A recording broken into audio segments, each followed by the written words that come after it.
Alpha Bravo Charlie Delta. What's up, sir? Good. Alpha Bravo Charlie Happy for Delta you. 2 line. Okay, Alan, got to do it for you. You? Guy goes to the doctor. Goes in.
Good evening, everyone, and welcome to this special City Commission meeting of the City of Boynton Beach. Today is Tuesday, July 14th, and the time is now 5:30.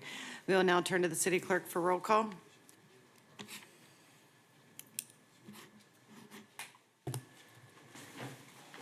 Rebecca Shelton, Mayor. Present. Thomas Turkin, Vice Mayor. Present. Angela Cruz, Commissioner. Present. Mac McCray, Commissioner. Amy Kelly, Commissioner. Here. We have a quorum. Thank you. Our invocation tonight will be by Commissioner Mac McCray, followed by the Pledge of Allegiance by Commissioner Amy Kelly. Let's all stand for the invocation and the Pledge of Allegiance, please. Let us bow to the creative maker of all mankind.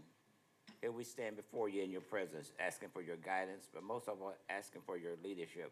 We ask that you give us a guiding hand and also take our minds as we deliberate tonight on the meeting and the amount of information that is before us. Let us be cognizant of the things that we make here tonight, because it not only will affect the citizens now, but for the rest of their lives. All these blessings we ask in your name. Why? Because you still live. Amen.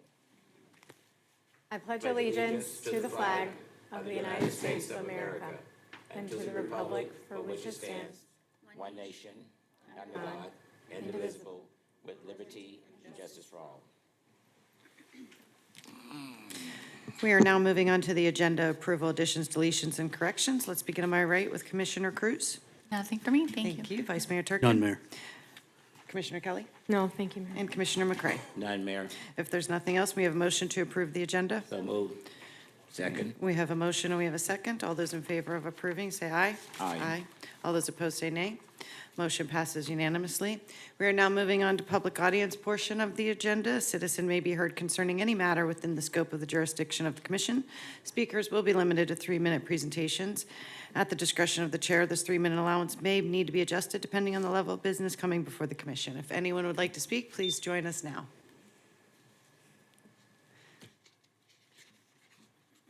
And this is for the CRE portion, and then we'll have it for the No, city. the I mean, city. city, and then we'll have it City. after, sorry. You're right. So city portion now. Are you city or CRA?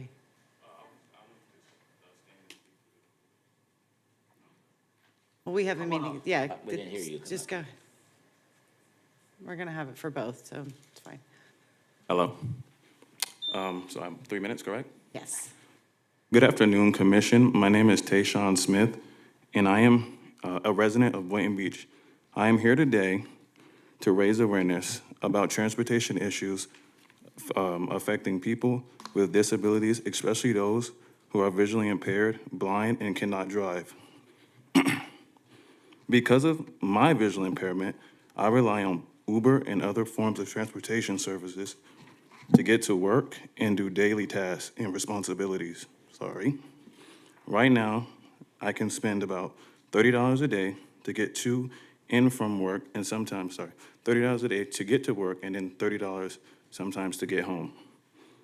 Over time, that becomes a serious financial burden. The money could be used for goals that help build futures, paying bills, sharing a business, investing in property, benefits, and benefits. Both of those,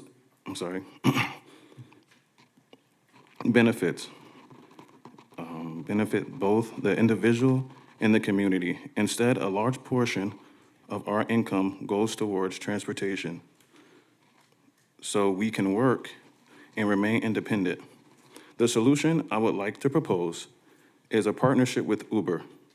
I know we also have a partnership with Lyft, the Choice Program, but right now it is limited to county.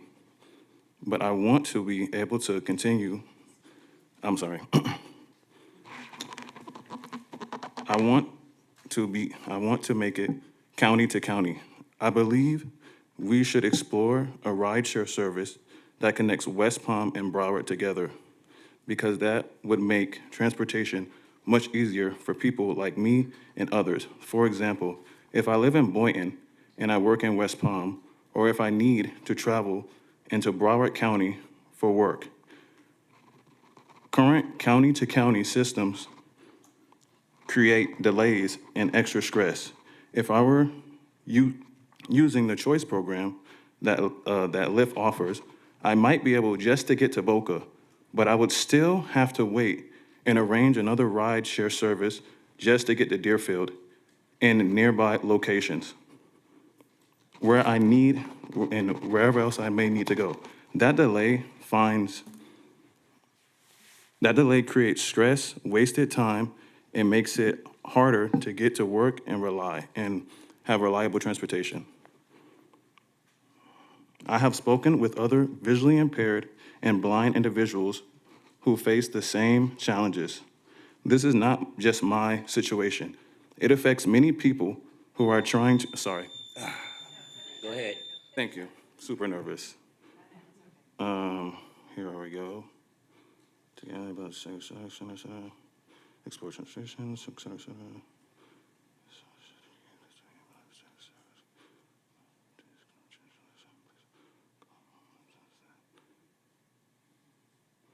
Okay. So basically, I am trying to start a rideshare service that'll connect Broward and Boynton and West Palm together due to the fact that there is no rideshare service right now. Due to the fact I work in Deerfield, but I live in Boynton, I would have to relocate just to afford to continue to live here because I'm basically paying $600 to $700 a month without even having a car. But I do know with my city officials and office sitting individuals, maybe we could come together and basically build a program for people with with disabilities that would create one rideshare service that basically would connect all counties regionally. And I've spoken with other Division of Blind individuals and managers that say that they would love this idea because I went to Florida School for the Deaf and Blind, and with mobility, like there's nothing that could help. Like even with bus transportation, yes, that is there, but at the same time, just for me wanting to go to the store or me wanting to go to school, I can't do that because I'm paying so much money in just my transportation. So I'm really asking you all if we could come together and actually try to work on a rideshare service for visually impaired and disabled individuals that would basically help us have that freedom to travel with a little bit of a discount, almost like a discount program or a partnership, almost as if in Jacksonville they have something called U-Serve. So individual I know up there, she pays about $3.64 to get to work and $3.64 to get back. That's around $7. And so I'm paying $30 just to get to Deerfield at 3 in the morning to go to work, and then I'm doing my part.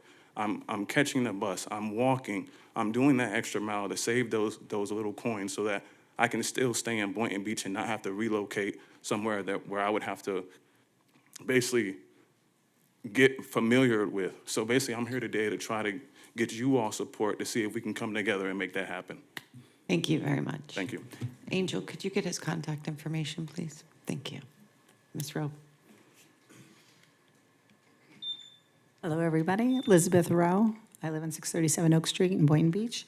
And I just wanted to find out, because I'm a little confused, if it would be the city, the county, CRA, what it might be, in reference to the entrance to Oyer Boat Park. Because at that time, I don't know if you've ever gone in or out of there, but it's very difficult. It's a very narrow area. When we go fishing, if we pull a boat in, it just happened to us recently, as somebody's trying to pull out, they only had a pickup truck. We were pulling in with our boat. They had to stop, back up, so we can pull in to get in and out. In the past, back in the day when Maury's was around, they took that area, put all trees. So I just didn't know that with the overlay coming in and a lot of things that are happening over at the park, if the city or county or who would be involved in having to do a survey or something, what would be needed at that entrance? Do you need to have a light? Do you need to have yield? Do you need something? I was one of the people that kind of helped back in the day to put parking lots in the park itself. Everybody used to park up and down Federal Highway. When you had your boat, you parked from Gateway all the way almost to the spillway because there was no parking. So I was a little concerned about that. I had received an email that, and I'm also not understanding what construction is. I thought that construction would be when a place is being demoed, that would be considered construction. And I had talked previously about when they were going to be working on 670 Oak Street, where the new park property was, is that they wouldn't be using Oak Street as its main thorough to go back and forth to do demolition or anything down the street. But from my understanding, they will be using Oak Street, which is just a small little street to be bringing their trucks and things down there to do the demo that's going to be upcoming. So that's kind of where I was at there. We have a little street, it needs some work, I know that. But also, my biggest concern is once you start expanding that park, the entrance is going to be something that the city really needs to look at. But thank you so much. Thank you. Next, please. I just want to clarify, is this where we talk about the assessments? Are we there? This is what this venue's for? Okay. So, hi, Cindy Falco DiCorrado. I live in Boynton Beach. I'm here tonight to oppose any increase in the fire assessment of the Boynton Beach residents, as we are paying enough taxes. Our fire rescue department provides services, and many of you might not know this, not only just for the Boynton Beach, but also for Ocean Ridge, Hypoluxo, Hypoluxo, Ocean Ridge, Briny Breezes, and Gulf Villages. Now, these communities, they should be picking up any assessments. We should not be assessed anything, period, end of story. Why are we continually to pay for monies out of our assessment? We already pay high taxes. Why aren't those municipalities who are using our services not being divided up into 4 different groups for that same assessment? We, the people, should not be paying for that whatsoever. We already pay, like I said, for city taxes and county taxes, water, utility bills, numerous other fees. By the way, did you know that our water is also being bought out by other companies, by other municipalities? Why aren't they being charged more money and we're not being charged less? Why is the city of Boynton Beach residents paying out the nose for all these services? When we are selling it to other municipalities, they're benefiting the benefits from that. It's not fair, it's not right, and I don't know where this even started to happen. I had no idea until I sat into the budget meeting to find out that we are servicing these other municipalities, and they should be paying and covering this, not we the people. You're here to represent us to save on our tax dollars. It's just unfathomable to me. So I want to just say that even with our city tax, and county tax, and I know that you're not part of that, the only thing we get is county roads. Do you know what we pay in county taxes? I pay over $1,000. I'm not getting the benefit. The people here, and if I'm one house, can you imagine all the other houses? What are you going to do to cut our taxes while everybody else is enjoying the fruit of our hard labor? Enough is enough. Thank you. Thank you.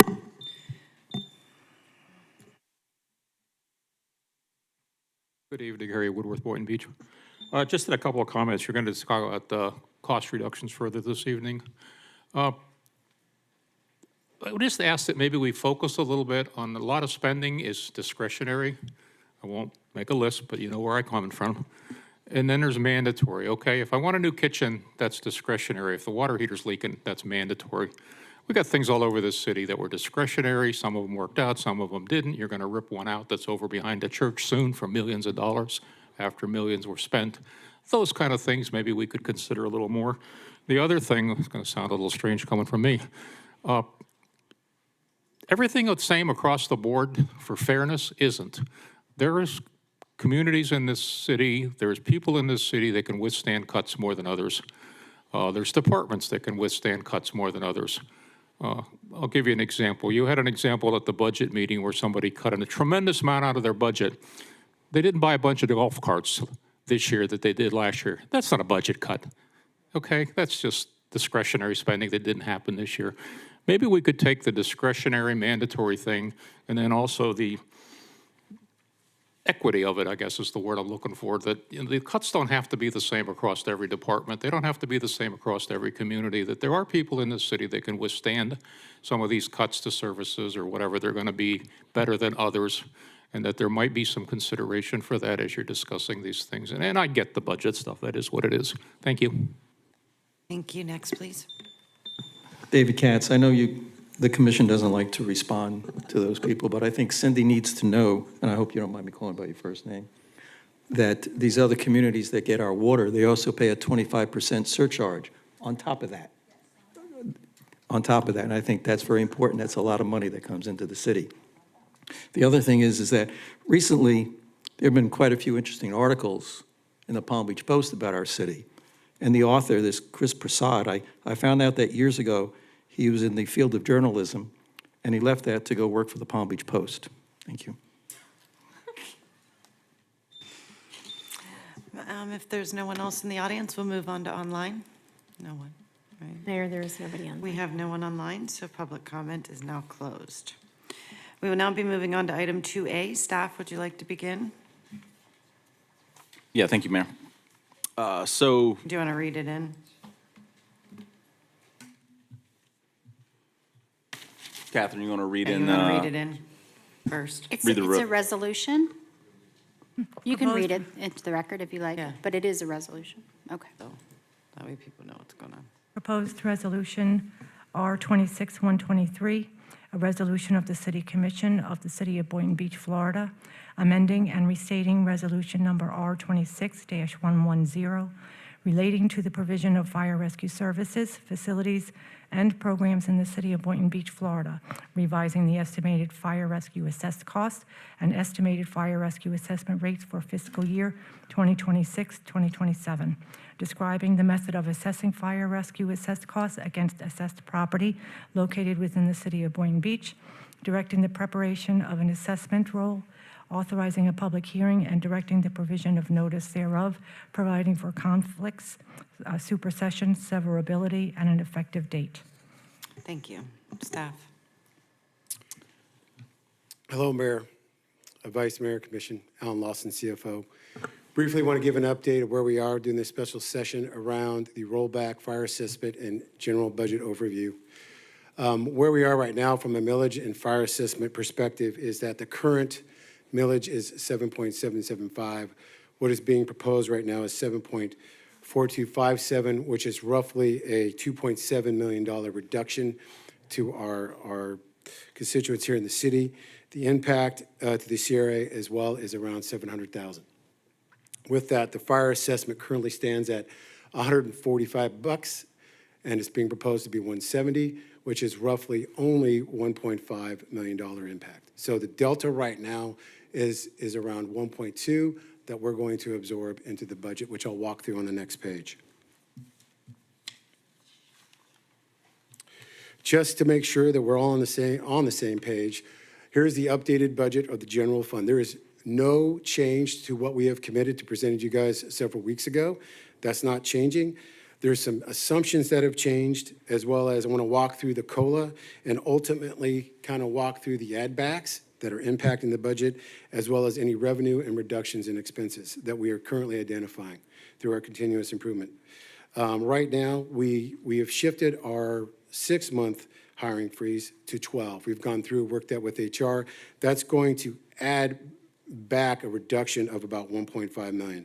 And then as you see, I've gone ahead and identified the assumption that $2.7 million impact due to the rollback rate of 7.425. Now, just to make sure we're all on the same page and for transparency purposes, walking through the COLA that was currently zero in the budget that was presented to you guys 3 months ago. So the COLA impact is roughly $2.9 million. That's just general fund only. $800,000 of that is general employee. 1 million of that is PD. Now, fire is 1.1. At the time that we were doing the analysis, I did not have their step plan, but a big portion of that actually is a step plan for fire. I've been working with that with the chief on trying to understand that number, but we know the total impact to the compensation is around 1.1 million. Now, with the ad pays, as well as the PD step plan, you're looking at a total impact of the compensation that was not in the plan that was presented, roughly around 3.8 million. So shifting to the right side of the page on the add backs, you see the 2.9, the 600,000, 300,000. There is your 3.8 million. You've add that up together. And then you have the rollback of 2.7 million. So what that means is at the time that we presented the budget, there's $6.5 million impact to the budget that we have to go find. Right now, what we've done is the fire assessment would take up $1.5 million of that.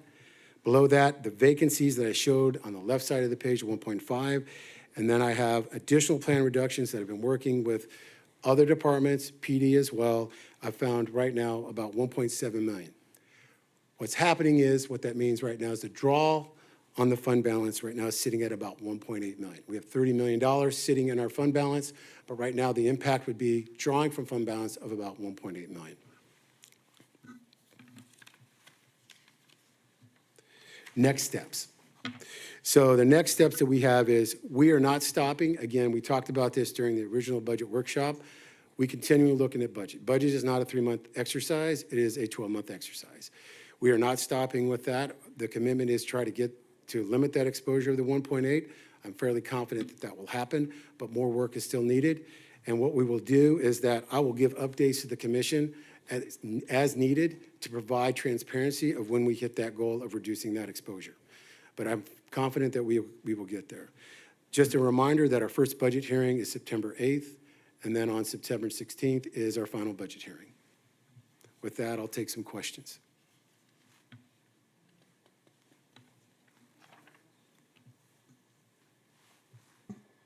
No questions? No comments? No, I think, for me, to go back to the rollback rate while every other city is looking to raise taxes is a huge step in the right direction.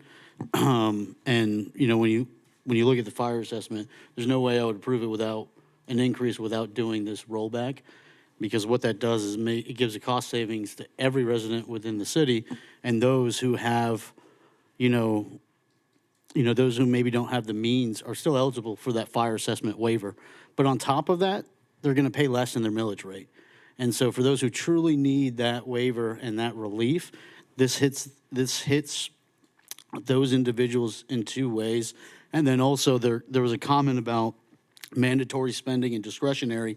With the fire assessment, that is regulated to where it can only be used for the fire department. And so in a roundabout way, by reducing the millage rate and that ad valorem revenue, almost shifting that, you're restricting the use of those funds to what I think I would believe, and most residents would believe, is a mandatory spending, which is public safety. Everyone's right. And so I think, the only way I could go for this is if we go for the rollback rate. And, I think that will be significantly less than the $3 monthly the change will be. So this trade-off will produce a larger tax cut, while every other city in the county is looking to raise their millage rate, given what may happen in November. And so I just want to commend the city manager, Alan, and the rest of staff for taking this approach. And we had a good conversation yesterday, Alan, about looking at what you need, what you actually need, and when you don't have it, and you don't have it for 6 months, you realize you really don't need it, so you can eliminate that service, that position, whatever that is. And so it's that type of methodology that I think will ultimately continue to propose initiatives like this to where we can provide quality services, but do it more efficiently at a lower cost for our residents. So that's my opinion. Mayor, thank you. My take on the fire assessment, I was here when the fire assessment was first introduced to the city of Boynton. When it came on, I told them, I said, this is going to be a tax that we're going to be taxed for the rest of our lives. And they said, no, it's not. The fire assessment was supposed to have sunset within 7 years. But with needing fire stations, more employees, et cetera, it kept going on. And they tried to assure me, said, Commissioner McCray, once this get in and we do what we have to do, it will go away. In good faith, because of District 2 and the median income of those households over there, I will not be able to support an increase. I'm just saying fairly, and go back and look at my community and smile and say, I did the best that I can. I'm going to have to vote against the fire assessment only for that reason. Thank you. So, Wait, and I no, want to be Commissioner clear, Cruz. is we're not just talking about increasing the fire assessment, we're talking about decreasing taxes for every resident in the city. So And commercial. mathematically, if you look at it, voting against this could actually be higher taxes for every resident. I'm just saying, if you look at how much somebody pays. So everyone's property value is different. I just don't want the sentiment to be out there that this is going to be more cost burdensome, when in reality, it could actually have the opposite effect and be more of a cost savings for residents, if that is our concern. Thank you. I do understand that it is a cost savings, but everybody that lives in District 2, okay, we have a lot of rental properties, okay, and those individuals, they're hurting not paying for rent et cetera, and I understand what you're saying. I understand it is a cost savings. I own 3 properties. It's gonna be a cost saving to me 3 ways, one way, and it's gonna be an increase to me 3 ways, another way. But I'm just saying, because of the citizens that live in District 2, and they're already crying out that we're already hurting.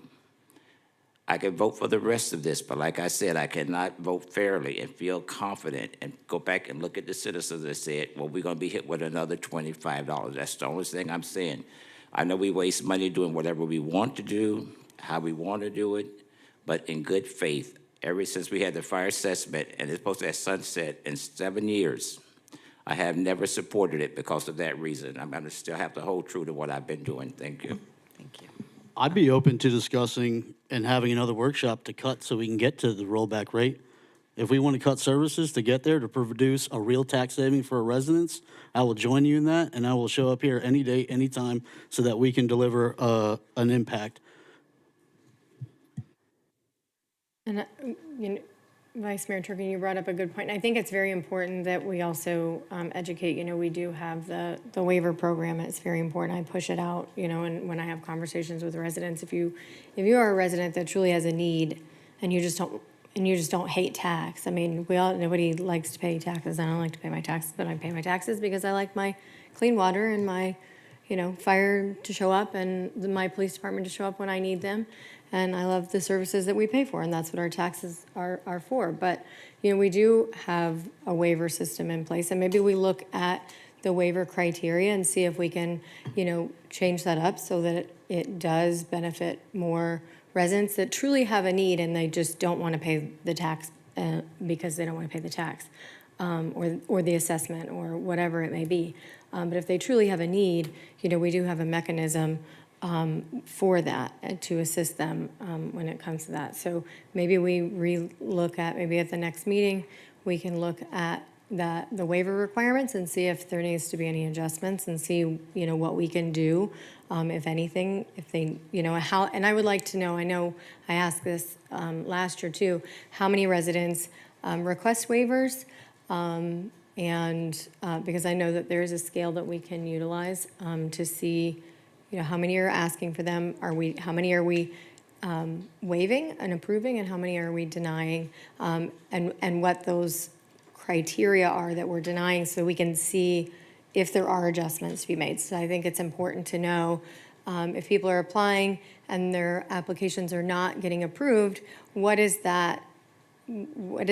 making them not approve? Is it that's a $5,000 difference in their income versus requirements?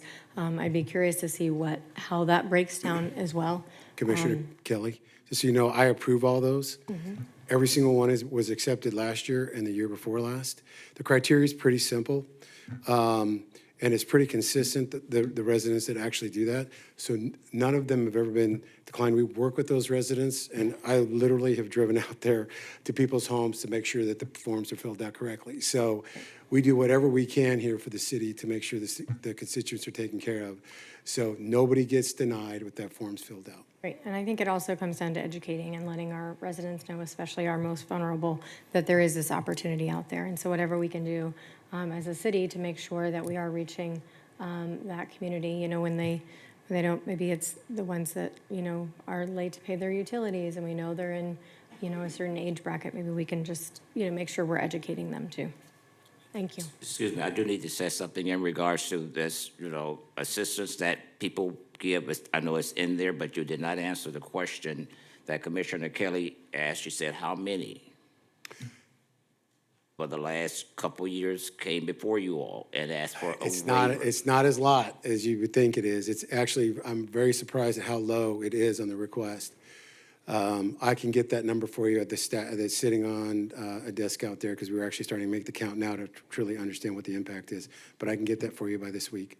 Yeah, I would like to have that as well, and I do understand that it will be in place for this that we're going through, but I am in favor of the rollback. But I'm just saying, I'm going to still have to say right now, I'm going to have to hold fast with what I'm saying in regards to, I hear the whole story. I'm in favor of the rollback, but for the fire assessment, because, only thing that we have to really do that I have not seen done is Fire Station 3.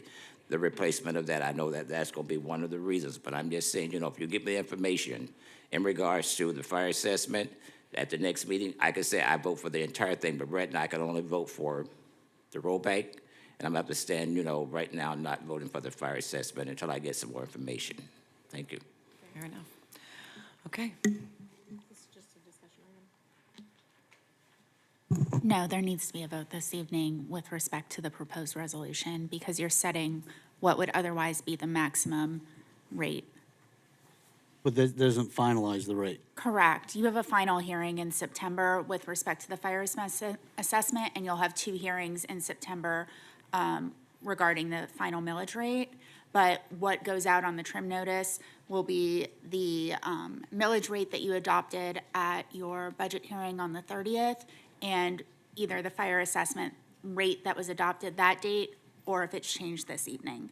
But what goes out are the maximum amounts that this board will consider in September. So with that being said, I will have to go ahead and vote for it now until we have the next 2 hearings? Right. Yes. You that's have what- to vote on the preliminary assessment. Preliminary, I will vote in favor of the preliminary, but at the next time we come up, if there's any changes, then, my mind can go a different way. We have a motion to approve resolution number I got R26-123. one quick question. Okay. What is the revenue gap as far as like if we didn't increase the fire assessment and we did go the rollback? Well, the revenue gap right now is, if we go back, is, the revenue gap right there is anywhere between, it's 1.2 million. 1.2 million, The impact would be $2.7 million to the budget 2.7. in total, as opposed to 1.2. Okay, so 2.7 without the fire assessment. That is correct. 1.2. So either way, you guys are going to have to come up with 1.2. We're going to do a fund balance appropriation like we did last right. year. Okay. And again, these are all, everything we do from a budgetary standpoint is projections, the best way we can project. And I can tell you, like last year, we had a $2.2 million fund balance allocation. We ended up, I want to say, close to 3.2 in the green versus the appropriation that we had last year. Same thing. This is a projection of what we're going to ask the commission to do as far as a fund balance appropriation of 1.8 million. If you were not to do the fire assessment this year and only do the rollback, that would grow to right around 3.3 million as far as a fund balance appropriation, which I think. Pulling from the fund balance? What's that? 3.3 to pull from the fund balance if we didn't do the fire assessment? Correct, and that's okay if you have a capital expense that you want to see done, as far as, say we had to build a fire station or we had to build a new rec center. But when you get into the overall aspect of year-to-year operational expenses from an OpEx standpoint, it is not good budgetary practice to do fund balance. So I want to keep that minimal. Last year, we had a 2.2. This year, we were asking for a 1.8 to accomplish what we need to get done. And like I said, this is our best projection that we're providing you guys. So next year, I could come back and tell you guys post-audit, when we're done, it could be a 2 million surplus into the fund balance as far as a delta from what we saved. So again, this is our best estimate as far as like coming in at 1.8, 3.3. I wouldn't be comfortable doing a fund balance because that's growing compared to the 2.2 we projected last year. Okay. Thank you for that clarification. So right now, we just need to vote on the resolution, and then we can amend it Yes. to go lower. So my ask would be, and I'll propose this to my colleagues, is that we move forward asking the city manager to go back in one more time and see what else we can trim, and see if we can maybe not raise the fire assessment and stick with the rollback rate, or propose different variances with that fire assessment, so it's not what is it, $25 now? Which is still gonna be less than, there's a savings if we go back to the rollback rate. If I can find it, annually. I'll find it. If not, I'll let you guys know. I'm fairly direct with all of you. So we have a legislative break coming up for about a month. Right. sure some of us are looking forward to our European vacations. But yeah, we'll sharpen our pencils and come back to you guys, and if it's possible, we'll definitely make that happen. Okay. Right, so with that being said, you have something to say? So with that being said, I'm just saying so that we can get things out that need to be got in a timely manner, I'm gonna offer that resolution, RA 26-123 be approved. Second. Hold on a second. Commissioner Cruz wanted to say something. Well, we have She a was- motion and a second, If so she she- can talk. For discussion. Thank you. Fine. I do want to say I appreciate staff's looking into possibilities of reducing the millage. This is a very complicated time, and there's a lot on my mind, but I do want to say, you know, as when we started talking about this and we said, hey, we're going to do a bare bone type of budget this year, we're going to look at, you know, maybe not having increases and things of that nature. You know, I think it is important to keep the commitments we've made in the past when it comes to CBAs and COLAs, and also providing an opportunity for our general employees to get a cost of living adjustment. There's still a lot of questions around, nobody knows what's gonna happen in November. And these are very, very challenging times in government overall with regard to that. I would caution of just being very conservative with our approach right now, because any changes we make this year are going to be the baseline for next year. And what I would not want to do is roll back this year, and then November goes a certain way, and then we have to, you know, not we, but there would potentially be either two things, either a need for significant cuts and potential layoffs, which is not what anybody wants, nor what I want. Or we would need to change that rate to be, and when I say we, I mean the board, and everyone has their own opinion and discretion. I'm not saying I know what's gonna happen next year. But I just wanna caution us to be very conservative in our approaches and try not to use fund balance if possible.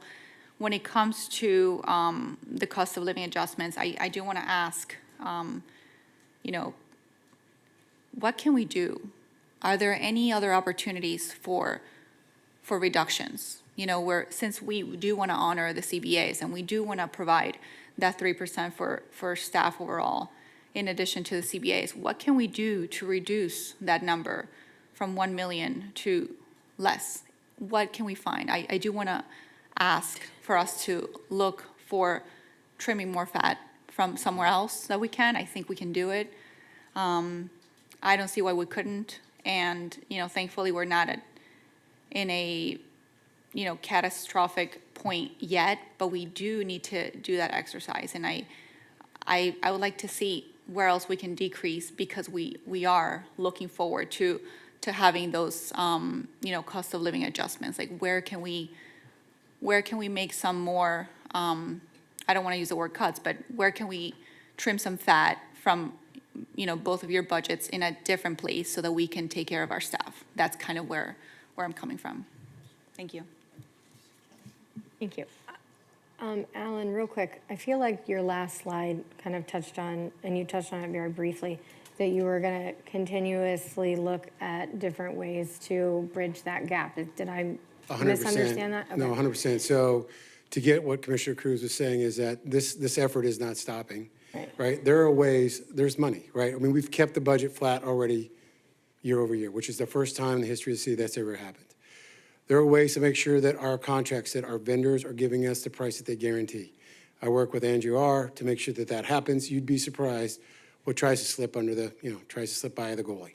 And it's making sure that you have the proper workflows, processes, and check and balances in place to make that happen. The money's there. Term that we always use all the time is, literally the first meetings I did when I started the city is, I am not paying that. You need to sharpen your pencil if you want to do business with the city. That should be our first statement to anybody who wants to do business with the city. If it isn't, it better be. And that has been our message within our team in procurement. And it has saved hundreds of thousands, millions of dollars already. And also making sure that we have the proper investment platform of the money that we receive that is invested, that we're getting that 3.5, closer to 4%, that we're not getting 0. These things add up over time. And it literally, hemorrhages the city sometimes when things, because it adds up. $5 million over 5, 7, 3 is a lot of money that could be used somewhere else. So we look at that every day at every angle. And the great thing is the team here has been very active among all, doesn't matter, Public Works, it doesn't matter who it is. It has been fantastic the way everybody has kind of come together to make sure that we are scrubbing what needs to be scrubbed and find the dollars that need to be found. Yeah, because I think when you look globally over the whole city, because although, I mean, it is a citywide, in every department can look at what they can curb. And it was brought up about, the one-time things, and I know you touched on that, and that was one of the benefits of going to this zero-based budget, is it really had all the departments look at things that maybe have accidentally gotten left on the budget that were a one-time thing, or we purchase it every 3 years, and to really clean up the budget and to make sure that what we're spending this year is truly what we're spending this year and what we need to spend this year. But I think when you look at, $1.2 million, when you're looking at the entire city and all of the departments, everyone can find a little bit to shave off, and true savings, not necessarily just a shift, because we see that too. We'll just put that in this bucket, and we'll put it to we'll do a budget amendment when we find the money somewhere else. But to really see that shave and savings as opposed to just a shift, I think is what we have to look at. Well, one of the things we looked at with Andrew R. is simple things that just operationally make a lot of sense from a financial perspective. I don't need to have a landscaping company that does just utilities and then public parks. There should be one contract, you leverage that vendor to get the lowest cost possible, and you share that across the organization. These are the type of things. So I don't have one organization or department negotiating. It's one contract. That brings down the price. It's these simple things that adds up over time a lot to the city. So I look forward to hearing how we were able to make up that difference, because I have faith that you can make that up. Maybe a little bit more. I do. So, thank you. Good. Okay, we're good. We have a motion. We have the second. All those in favor, say aye. Aye. All those opposed, say nay. Motion passes unanimously. If there is no other further business, may I have a motion to adjourn? Second. We Second. have a motion to adjourn, and we have a second. With no further business to discuss, this meeting is adjourned at 6:12 PM. Staff will take, how long do you need? 10 or 5? What do you need? 10? 10-minute break, and the regular we'll just start at 6:30, and the regular CRE meeting will start at 6:30. Perfect.